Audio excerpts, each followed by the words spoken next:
me say something that might sound crazy at first. Saving $10,000 doesn't make you rich. It doesn't change your zip code. It doesn't magically fix your life. But once you save $10,000, everything changes. Not on paper, not on Instagram, not in a flashy way. It changes how you think, how you move, and how much power you actually have in the world. And if you've never had that much saved before, you don't understand it yet, because this isn't about money. It's about control. In this video, I'm going to break down why the first $10,000 is the hardest money you'll ever save, why it completely rewires your brain, why people with $10,000 stop making desperate decisions, and why most people never reach this level. Not because they can't, but because they quit too early. If you've ever felt stuck, stressed, or one emergency away from disaster, this video is for you. My name is Max. I probably think too much about money, but I'm convinced that saving $10,000 is one of the most powerful milestones a person can hit. If you're curious how saving $10,000 can change everything, hit the subscribe and like button. Let's start with the truth nobody wants to admit. Saving $10,000 feels impossible when you're living paycheck to paycheck, you're dealing with debt, you're stuck in gig work or low margin hustles, or you've never had more than a few thousand saved at once. When you're broke, money doesn't feel like a tool. It feels like oxygen. You don't think long term. You think, how do I make it to Friday? How do I fix this problem today? What can I do right now to survive? That's not a character flaw. That's survival mode. And survival mode is expensive. Late fees, high interest loans, bad decisions made under pressure. That's why poor people don't just have less money. They pay more for everything. Before $10,000, money controls you. After $10,000, that relationship flips. The first thing that changes when you save $10,000, your nervous system calms down. That might sound dramatic, but it's real. Before, a car problem feels like a crisis. A slow week feels like a disaster. One bill can throw your entire life off. After $10,000, problems become inconveniences, not emergencies. You stop reacting emotionally. You start responding logically. You no longer feel hunted by life. You stop waking up with that tight chest, feeling like something bad is about to happen. And that mental clarity alone is worth more than the money itself.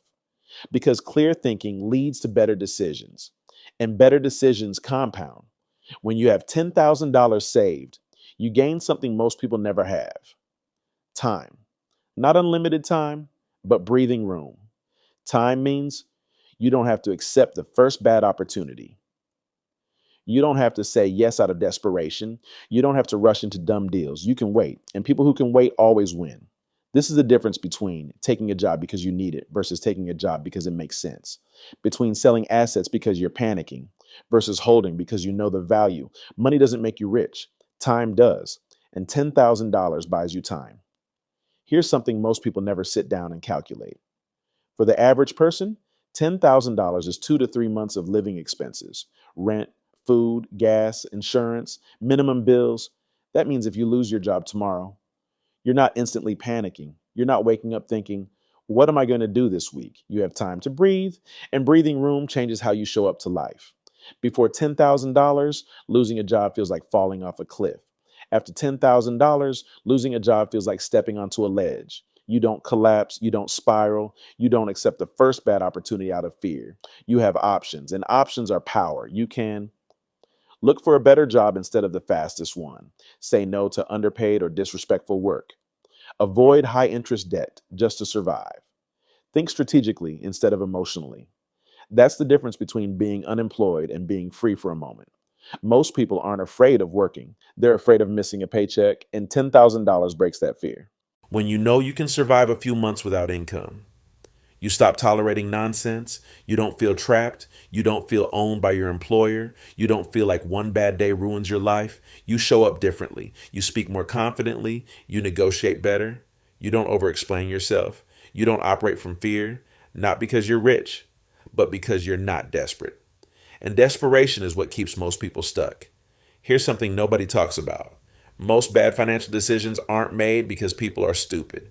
They're made because people are desperate. Desperation sounds like high interest loans, gambling mentality, chasing fast money, taking shady deals, ignoring risk.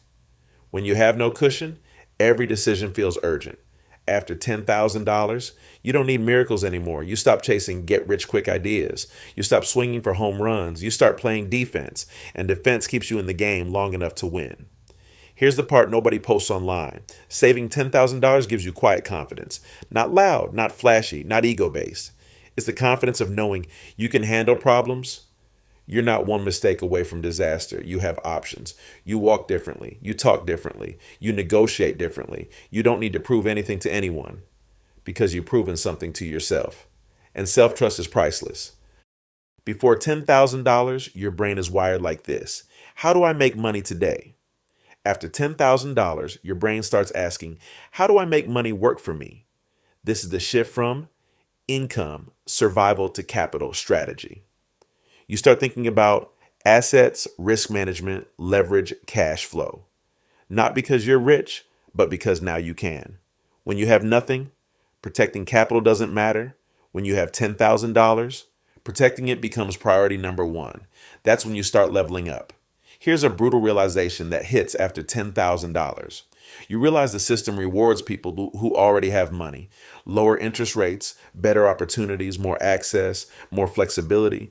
You see how fees punish the poor, emergencies drain people. Stress keeps people trapped. And instead of being angry, you become strategic.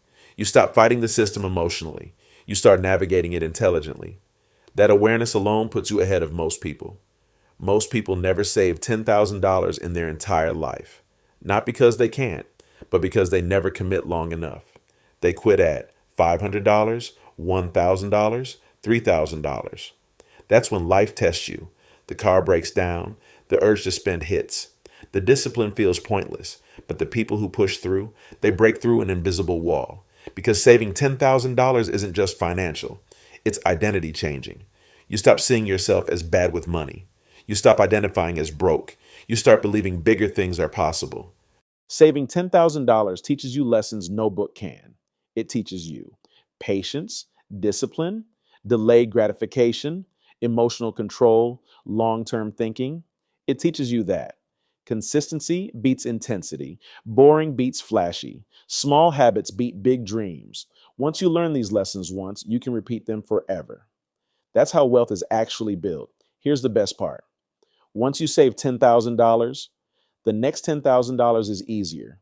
And the next is easier than that because you already proved it's possible. Your habits are different. Your mindset is different. Money starts to feel like a tool, not a threat. And that's when things really start changing. Not overnight, not instantly, but permanently. Let's clear up one of the biggest money myths out there. People love to say, you should be investing as soon as possible. Your money should always be working. Cash is trash. That advice sounds smart until real life shows up. Because investing without an emergency fund isn't investing. It's exposing yourself to risk you can't afford. And this is exactly why $10,000 is the perfect emergency fund. An emergency fund isn't for tiny inconveniences. It's for losing your job, your car breaking down, medical bills, a slow income month, a family emergency, unexpected repairs. Most emergencies don't cost $200. They cost thousands. $10,000 is the number where one big problem doesn't wipe you out. Two problems back to back don't destroy you. You don't immediately go into debt. It's not about luxury. It's about survivability. That's why $10,000 works. Anything less and you're still vulnerable. Anything more can come later. Here's the uncomfortable truth. If you're investing without an emergency fund, you're one bad moment away from being forced to sell. Imagine this. You invest your last $5,000, the market drops. Your car breaks down, your income slows. Now what? You sell at the worst possible time, not because you want to, but because you have to.